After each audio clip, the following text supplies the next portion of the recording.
Also in Luxembourg, 1990. A neighbor calls the police about a strange, constant noise next door. Not screaming, not a fight, just the steady whir of a machine running late into the night. Officers arrive expecting a nuisance complaint. Instead, they find a money-counting machine and the paper trail of a fortune. By the time this apartment is fully searched, investigators have uncovered a scheme worth $36 million, and a system built to make drug money look like clean, ordinary wealth. A Harvard-educated Colombian economist moved that money in and out of banks and companies to make it appear legitimate. He calls his own laundering method by a strange nickname, one that sounds more like a business strategy than a crime. By the end of this story, that method will have opened more than 100 accounts in 68 banks across 9 countries. One noisy machine, one neighbor's phone call. That's all it takes to start unraveling all of it. Meet Franklin Jurado. Colombian, in his early 30s, educated at Harvard on 2 separate degrees. He's not a cartel enforcer. He's not a trafficker. He's a financial mind, fluent in 5 languages, trained in economics and international finance. Before any of this, he'd helped establish the Cali Stock Exchange, legitimate work, the kind that builds a real career. He's described by prosecutors as a Harvard-educated financial wizard, exactly the profile no bank teller or regulator expects to be laundering drug money. In the mid-1980s, he works as a researcher on drug policy, producing a well-documented portrait of the drug market for just $8 an hour. Then, in 1987, a lieutenant for Cali cartel boss Jose Santa Cruz Londoño comes calling with a different kind of job offer. He's hired to purify $36 million, money already sitting in shaky Panamanian banks, exposed and traceable. The want here isn't debt or desperation. It's a rare skill set, aimed at the one industry willing to pay anything for it. The target isn't a building or a vault. It's the money itself. $36 million in cocaine profits sitting in Panama. Panama was supposed to be the safe harbor. In 1985, authorities discovered the Cali cartel's own bank there had no real customers, just a house with a table for counting cash. Panama froze $28 million in assets tied directly to the traffickers. So the cartel needs somewhere the money can look ordinary, insured, verified, and boringly legitimate. That's Europe's banking system. Different countries, different currencies, different regulators who rarely compare notes with each other. Each bank believes it's simply holding funds for a private client. None of them see the full picture forming across borders. A drug cartel's fortune should be impossible to hide inside some of the world's most regulated financial institutions. Jurado is about to prove otherwise. Edgar Garcia, a Santa Cruz lieutenant, brings the cartel connections and oversight. Between 1987 and 1990, tens of millions of dollars are smuggled out of the United States and deposited into Panamanian banks.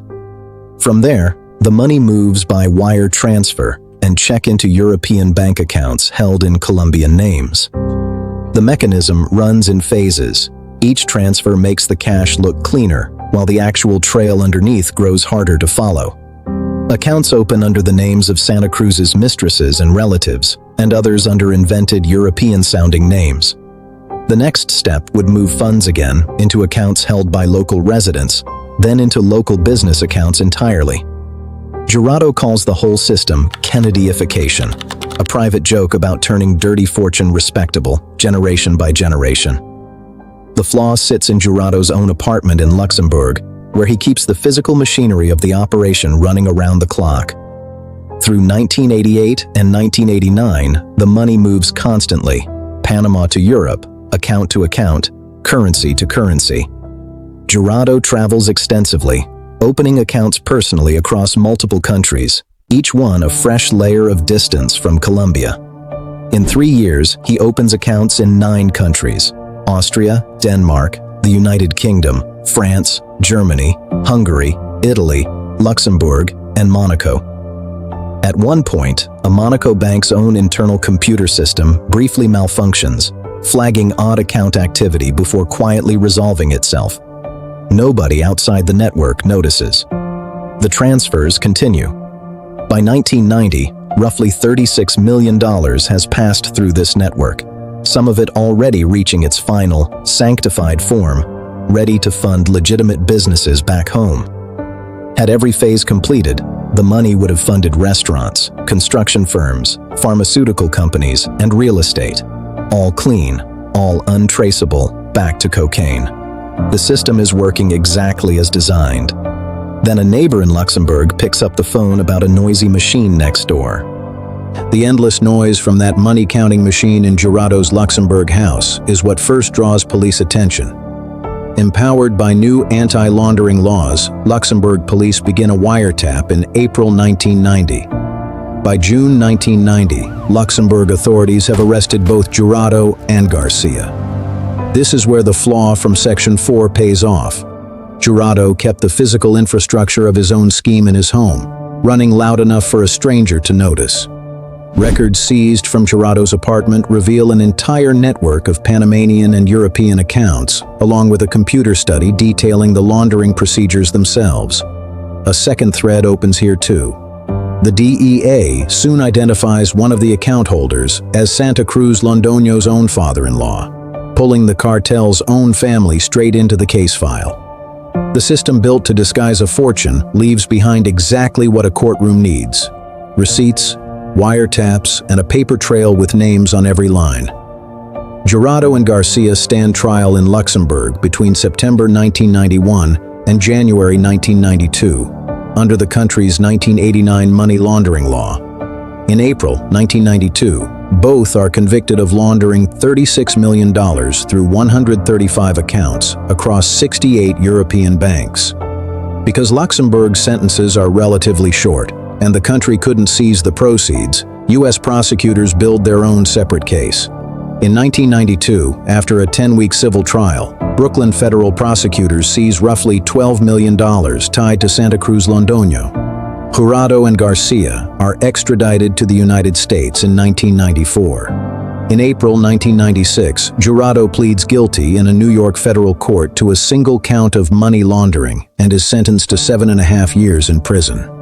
Santa Cruz Londoño himself never faces this courtroom. He escapes a Bogotá prison in January 1996 and is shot dead by police in Medellin just weeks later in March 1996.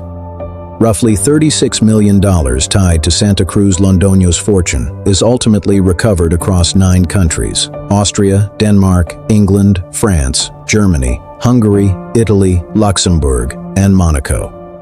Jurado serves his sentence in the United States before eventually being released, his exact whereabouts since then not publicly confirmed.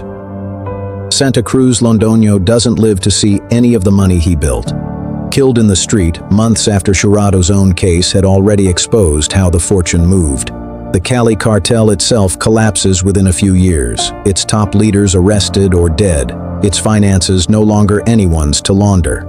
A machine hums too loudly in an apartment in Luxembourg, and a stranger picks up the phone.